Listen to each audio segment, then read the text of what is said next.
I always thought I'd remember my 35th birthday for the gorgeous three-tier cake I'd spent hours decorating, or perhaps for the expensive bottle of Cabernet Sauvignon I'd been saving for a special occasion. Instead, I'll remember it as the day my world shattered into a million pieces, the day I caught my husband of 12 years, Michael, pressed against my cousin Amber in our upstairs bathroom. The house had been buzzing with excitement all day. I'd invited our closest friends and family for what I hoped would be a memorable evening. Little did I know just how memorable it would become. The living room was decorated with tasteful gold and white balloons, and the dining table was adorned with my grandmother's finest china that I only brought out for special occasions. "Has anyone seen Michael?" I asked, balancing a tray of appetizers while greeting late arrivals. My best friend Rachel shook her head and continued arranging flowers in a crystal vase. "I think he went upstairs to get something," my brother-in-law mentioned casually, reaching for a stuffed mushroom. I nodded and continued hosting, though a nagging feeling tugged at my consciousness. Michael had been distant lately, working late, taking mysterious phone calls, coming home smelling of unfamiliar perfume. I'd buried my suspicions beneath layers of denial, telling myself that 12 years of marriage couldn't possibly end over what might be nothing. Amber had arrived fashionably late, as usual. She was my mother's sister's daughter, my first cousin, but we'd grown up more like sisters. She was stunning in a way I never was. Tall, slender, with chestnut hair that fell in perfect waves down her back. I'd always admired her, even when jealousy occasionally reared its ugly head. "Happy birthday, cuz," she'd exclaimed, embracing me tightly and handing me an elegantly wrapped package. "This party is absolutely stunning. You've outdone yourself." As the evening progressed, I noticed both Michael and Amber had disappeared. 20 minutes passed, then 30. The cake was ready to be brought out, candles waiting to be lit, but my husband was nowhere to be found to lead the birthday song as he always did. "I'll check upstairs," I told Rachel, who gave me a concerned look. Something in her eyes suggested she knew more than she was letting on. The second floor of our house was quiet, a stark contrast to the laughter and conversation downstairs. I checked our bedroom. Empty. The guest room. Nothing. It was when I approached the master bathroom that I heard it, the unmistakable sound of whispers and a muffled giggle I recognized instantly as Amber's. My hand froze on the doorknob. Part of me wanted to run away, to pretend I'd never heard anything. But the stronger part, the part that had suspected for months that something wasn't right, pushed the door open. The scene before me would be forever seared into my memory. Michael's hands tangled in Amber's hair, her lipstick smeared across his mouth, her dress hiked up around her waist.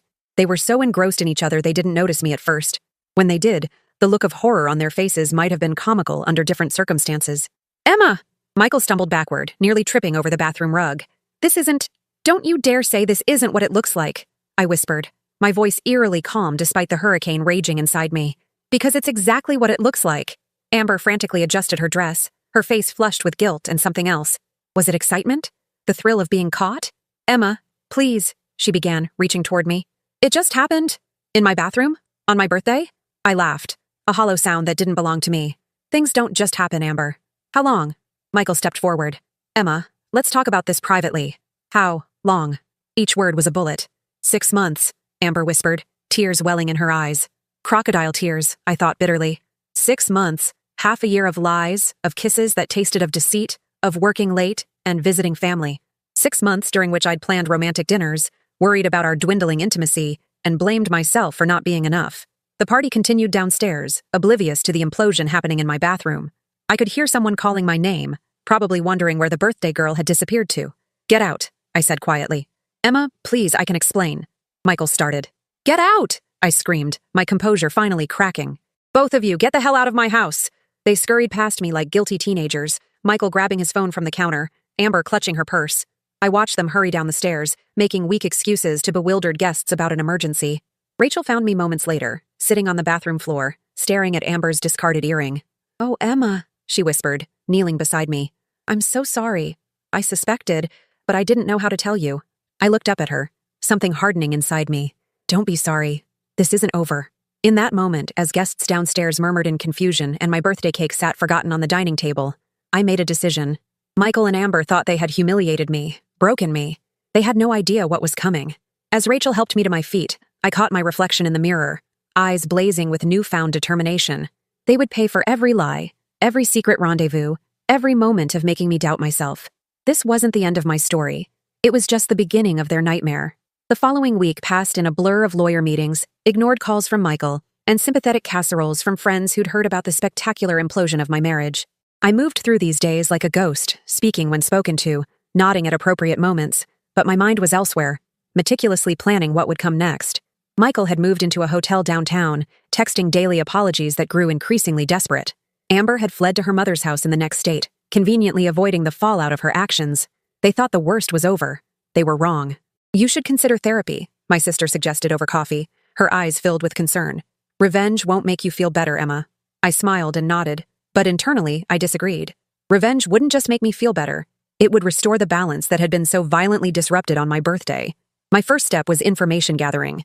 Michael had always been careless with his passwords, using the same combination of our anniversary and his childhood dog's name for everything. His email, social media, bank accounts, all were open books to me. What I discovered was worse than I'd imagined. The affair hadn't just happened in a moment of weakness. It had been calculated, with Michael and Amber exchanging flirtatious messages for weeks before their first hotel rendezvous. I downloaded everything: messages, photos, hotel receipts. These weren't just evidence of betrayal, they were ammunition. Next, I focused on finances. As the CFO of his company, Michael prided himself on his financial acumen. What he didn't realize was that I'd been paying attention all these years. I knew about the offshore account he thought I was unaware of. I knew about the investment property purchased under his brother's name to avoid taxes. I knew everything. "Mrs. Patterson, these allegations are serious," said Thomas Weathers, the silver-haired forensic accountant I hired. "If what you've shown me is accurate, your husband could face significant penalties for tax evasion." I merely nodded, watching as he pored over the documents I'd meticulously compiled. "And this stays confidential until we're ready to move forward?" "Absolutely," he assured me. "Attorney-client privilege extends to consultants like myself." While digging through Michael's files, I discovered something unexpected. Emails indicating that he and Amber were planning to start a business together using funds from our joint savings. A boutique marketing firm, ironically specializing in authentic brand storytelling. The irony would have made me laugh if it hadn't made me so furious. The business was still in its early stages. They'd secured a small office space downtown and were in talks with potential clients, mostly Michael's contacts from his current position. They hadn't officially launched yet, waiting until after what they referred to in emails as the inevitable fallout. When I discovered their relationship, they'd planned to tell me. They had a timeline: after the holidays, when Michael would ask for a divorce. My birthday discovery had simply accelerated their plans. "This changes everything," I murmured to myself, staring at their business plan document with its sleek logo and 5-year projections. A plan began forming in my mind, not just to expose them, but to beat them at their own game. I contacted Devin Martinez, Michael's biggest client and an old friend of mine from college. We met for lunch at an upscale restaurant far from Michael's usual haunts. "I've been meaning to call you," Devin said, genuine concern in his eyes. "I heard about Michael and, well, I'm sorry." I waved away his sympathy. "Thanks. But that's not why I wanted to meet. I have a business proposition for you." By dessert, Devin was intrigued by my pitch for a new marketing approach for his luxury hotel chain. One that would undercut what Michael and Amber were planning to offer him. "You've always had good instincts, Emma, but I had no idea you were interested in marketing," Devin commented. "There's a lot people don't know about me," I replied with a smile, "including my husband." That evening, I filed for an LLC of my own, Authentic Narratives Marketing, using a name similar enough to make my intentions clear to Michael and Amber when the time came. With my background in communications and the contacts I'd made through years of supporting Michael's career, I was well positioned to become their direct competition. The next phase required patience. I needed to understand exactly when Michael and Amber planned to launch their business publicly. Through continued monitoring of their emails, I learned they had scheduled a launch party 3 weeks away, with all of Michael's major clients invited. Perfect timing. 2 could play at that game, and I had the home field advantage. These clients had dined in my home, received Christmas cards with my handwriting, confided in me at company functions. They knew me, trusted me. Many had already reached out to express their sympathy about my situation. While Michael and Amber were busy planning their launch, I was methodically contacting each client on their target list. Not to badmouth them, that would be too obvious and could backfire, but to announce my own new venture. It's been a therapeutic process after everything that's happened, I told each of them. I needed to focus my energy on something positive. The response was overwhelmingly supportive. By the end of 2 weeks, I had secured preliminary commitments from 7 of Michael's top 10 clients. Devin had introduced me to 3 more prospects from his network. Meanwhile, I cultivated an appearance of a woman barely holding it together. When running into mutual friends, I'd allow my voice to crack slightly when Michael's name came up. I posted melancholy quotes on social media. I even sent Michael a tearful voicemail begging him to reconsider our marriage. Let him think I was broken. Let him and Amber feel secure in their victory. My attorney called with an update on the divorce proceedings. Michael's lawyer is pushing for a quick settlement. They're offering the house and car but want to keep all investment accounts. I smiled to myself. Tell them I need more time. Say I'm too emotional to make financial decisions right now. Are you sure? The house offer is generous. I'm sure. I need 3 more weeks. As the date of Michael and Amber's launch party approached, I finalized my own plans. The venue for my counter launch was secured. The same upscale hotel where Michael had first taken Amber, according to their email history. Invitations went out to all their targeted clients, scheduled for 1 hour before their event. The pieces were falling into place. Michael and Amber had taken everything from me. My marriage, my trust, my birthday celebration. Now I would take what mattered most to them, their future. The night before their launch party, I received a text from Michael. "I hope you're doing better, Emma. I never meant to hurt you this way." I stared at my phone, thinking of all that would unfold tomorrow. My reply was simple. "You have no idea what's coming." The morning of the launch parties dawned bright and clear, perfect weather for the storm I was about to unleash. I dressed carefully in a crimson power suit that Michael had never seen before, purchased specifically for this occasion. My hair and makeup were flawless, projecting confidence rather than the broken woman they expected me to be. My event was scheduled for 6 p.m. at the Westbrook Hotel's Grand Ballroom, the very same hotel where Michael had taken Amber for their third meeting, according to the text messages I'd discovered. Their event was set for 7 p.m. at a trendy downtown gallery space. The timing was deliberate. My guests would be well-informed and entertained before their invitations to Michael's event even began. "Everything is set," my assistant Megan confirmed, handing me a tablet with the final guest list. 43 confirmed attendees, including all the major clients from your target list. I scanned the names, noting with satisfaction that Devin had brought along 3 executives from his parent company. Perfect. And the presentation? Loaded and tested. The folders are placed at each seat, and the champagne will be served at 6:45, right before your big reveal. The folders contained more than just my company's sleek promotional materials. Each one had a personalized letter addressing why that particular client should choose authentic narratives over competitors, with subtle references to specific conversations I'd had with them over the years, demonstrating my intimate understanding of their needs in a way Michael and Amber couldn't hope to match. At 5:30, I arrived at the venue for final preparations. The room looked stunning, sophisticated lighting, elegant floral arrangements, and a subtle branding that spoke of quality and authenticity. The irony of that last part wasn't lost on me. "Mrs. Patterson, there's something you should know," Megan whispered as guests began to arrive. "Mr. Patterson has just entered the hotel. He's at the bar." My heart skipped a beat. This wasn't part of the plan. Had someone tipped him off? "Keep an eye on him. Let me know if he moves toward the ballroom." As I greeted guests, my mind raced with possibilities. Perhaps he was meeting someone before his own event, or maybe he simply chose this bar randomly. Either way, his proximity added an electric tension to the air that I hadn't anticipated. By 6:15, the room was buzzing with conversation. I recognized faces from Michael's client roster, industry influencers, and even 2 potential investors he'd been courting for months. Devin caught my eye from across the room and raised his glass with a knowing smile. At 6:30, I took the stage to begin my presentation. "Thank you all for coming tonight," I began, my voice steady and confident. "Many of you know me as Michael Patterson's wife, or rather, soon-to-be ex-wife." A ripple of uncomfortable laughter moved through the crowd. "What you may not know is that throughout my marriage, I've been the unseen partner in many of the strategies that have brought success to my husband's clients." I clicked to the first slide, showing impressive campaign results that I had, in fact, contributed to significantly over the years. Tonight, I'm stepping out of the shadows and into my own light. As I moved through the presentation, I could see the audience becoming increasingly engaged.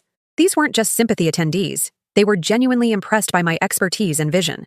Then, just as I was building to my conclusion, the ballroom doors swung open. Michael stood there, his face a mask of confusion that quickly transformed into understanding as he scanned the room and saw his clients engaged in my presentation. Our eyes locked across the crowded space. For a moment, time seemed suspended. Then, deliberately, I smiled and continued without missing a beat. As you can see from these projections, authentic narratives offer something our competitors cannot. Genuine insight born from years of experience and relationships. Michael remained frozen at the entrance, taking in the scene.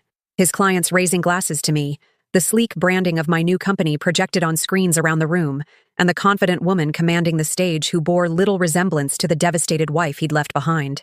I could pinpoint the exact moment he realized what was happening. His face paled, then flushed with anger. He took a step forward, but Devin smoothly intercepted him, saying something I couldn't hear that made Michael stop in his tracks. "And now," I continued, "I'd like to share something personal that speaks to the importance of authenticity in all aspects of life." The screens transitioned to show a tasteful but unmistakable split screen of email exchanges. One side showing Michael's professional communications with clients where he took credit for my ideas, the other showing his messages to Amber planning their business around the same concepts. "Authentic storytelling requires honest foundations," I said, my voice carrying clearly across the now silent room. "Without trust, there is no authenticity. Without integrity, there can be no lasting success." Michael turned and stormed out of the ballroom, I continued my presentation flawlessly, ending with an invitation for one-on-one consultations.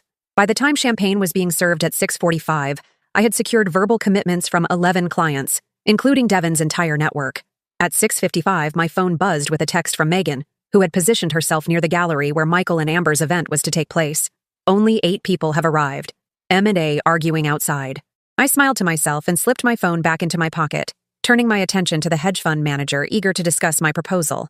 By 8:30, my launch was winding down, a resounding success by any measure. Devon approached with 2 glasses of champagne, handing one to me. "You know," he said quietly, "I've known Michael for 15 years, and I never realized how much of his success was actually yours." I took a sip of champagne. Neither did he. As the last guest departed, each with personalized folders and follow-up meetings scheduled, Megan returned with an update. Their event was a disaster. Half the guests never showed, and 3 people left after receiving calls about your presentation. Amber had some kind of breakdown and left early. I nodded, feeling not the joy I'd expected, but a cool satisfaction. And Michael? He tried to salvage it, but ended up canceling the formal presentation. He's still there, drinking with his brother and 2 friends. Outside the hotel, the night air was crisp and refreshing. As my driver pulled up, I noticed a familiar figure standing in the shadows of the parking garage. Amber, her makeup streaked with tears, waiting by her car. Our eyes met briefly. I could have approached her, rubbed salt in her wounds, but instead, I simply smiled and slid into my waiting car. "Where to, ma'am?" my driver asked. "Home," I replied, suddenly feeling the weight of the day. The night's just beginning. Because what Michael and Amber didn't know was that their business disaster was just phase 1. The forensic accountant's report was scheduled to reach the IRS tomorrow morning, and my divorce attorney had a meeting with the partners at Michael's firm to discuss certain ethical breaches I'd documented. Their nightmare was only beginning. And for the first time since my birthday, I felt something close to happiness. The following morning, I awoke to 37 missed calls and 22 text messages, 13 from Michael, 7 from Amber, and the rest from mutual friends seeking gossip about the previous night's events. I ignored them all, instead enjoying a leisurely breakfast on my patio, savoring both my coffee and the satisfaction of a plan well executed. By noon, reports started filtering in. Devon called first.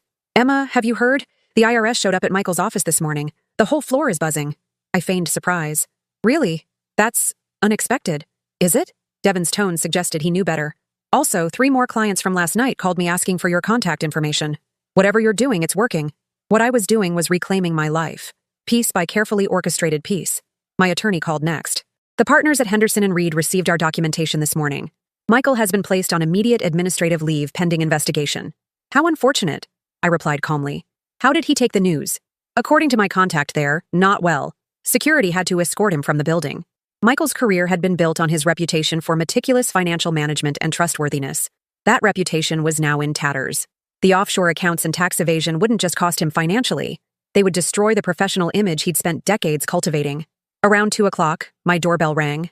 Through the security camera, I could see Amber standing on my porch, looking nothing like the confident woman who'd once flirted with my husband in my bathroom.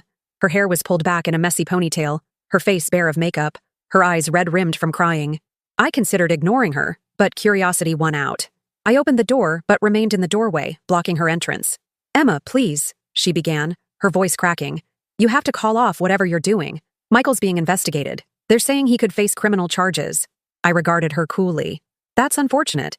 Financial crimes are taken quite seriously. You know this isn't just about him, right? We were starting a business together. My name is on those papers too." Her eyes filled with fresh tears. "I could lose everything." "How terrible," I replied, my voice devoid of sympathy. "Finding your life suddenly upended by the actions of someone you trusted. I can't imagine how that must feel." The sarcasm wasn't lost on her. She flinched as though I'd slapped her. "I know you hate us right now, and you have every right to, but this is too much. It's destroying lives." "My life was destroyed the moment I opened that bathroom door," I said quietly. "The difference is, I'm rebuilding mine. Perhaps you should focus on doing the same." As I closed the door on her pleading face, my phone buzzed with a text from Michael. "We need to talk. Now. Stop this madness before it goes too far." Too far? They had no concept of boundaries or limits when they were carrying on their affair in my home, planning their future while systematically destroying mine. Why should I recognize limits now? The real blow came later that afternoon. My divorce attorney called with news that made even me pause. "The forensic accountant's report triggered a broader investigation," she explained. "They've frozen all of Michael's assets, including the joint accounts he still had access to." "All of them?" I hadn't anticipated such a comprehensive freeze. "Everything except your personal accounts that were established before the marriage." The good news is we filed that financial separation paperwork last week, so your new business accounts are protected. I had planned carefully, moving my inheritance and premarital assets into separate accounts immediately after discovering the affair. My launch party had been funded entirely through these protected funds. Meanwhile, Michael and Amber's venture had been funded through the now frozen accounts. By evening, social media was ablaze with thinly veiled references to Michael's downfall. Former colleagues posted about integrity in business and trust being paramount. The professional community was small, and word traveled fast. Then came the call I'd been both expecting and dreading. My mother-in-law, Martha, had always been kind to me, even when her son wasn't. "Emma," she said, her voice heavy with emotion. "I don't know what's happening, but Michael is in a terrible state. He came here, barely coherent, talking about you destroying him." I closed my eyes, momentarily pained. Martha was collateral damage I hadn't wanted to inflict. "I'm sorry you're caught in this, Martha. He says you've ruined his career, stolen his clients, and reported him to the IRS. Tell me that's not true." "I didn't steal anything that was rightfully his," I replied carefully. "As for the rest, actions have consequences. He made his choices." There was a long pause before she spoke again. "He told me about Amber. What they did to you was unforgivable. I raised him better than that." Her voice broke slightly. "But Emma, revenge won't heal what's broken. This isn't just about revenge," I told her honestly. "It's about justice. It's about refusing to be the victim in someone else's story." After we hung up, I sat in the growing darkness of my living room, contemplating the day's events. The satisfaction I'd felt earlier had matured into something more complex. This wasn't the gleeful triumph I'd imagined during those long nights planning my response to their betrayal. Instead, I felt a steady resolve, a certainty that I was correcting a fundamental imbalance. My phone rang again. Michael for the 20th time. This time I answered. "What have you done?" he demanded, his voice slurred. Had he been drinking? "They're saying I could go to prison, Emma." "Prison? Over what? A mistake? An affair?" "Not over an affair," I corrected him calmly.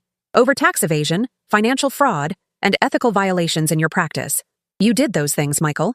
I merely ensured they came to light." "You've ruined me," he whispered, anger giving way to despair. "Everything I've worked for, gone in a day. Are you happy now?" Was I happy? The question gave me pause. "I'm free," I finally answered. "You took my trust, my love, my security, and my dignity. I've taken back my power. That's not happiness, Michael. That's justice." "Please," he begged, his voice breaking. "Call off the IRS. Tell them it was a mistake. I'll give you anything. The house, the investments, whatever you want." "I already have what I want," I told him. "A future you're not part of." As night fell completely, I stood at my bedroom window, looking out at the neighborhood where we'd once planned to raise children. Tomorrow would bring new challenges, building my business legitimately, navigating the legal aftermath of Michael's downfall, healing from the betrayal that had started it all.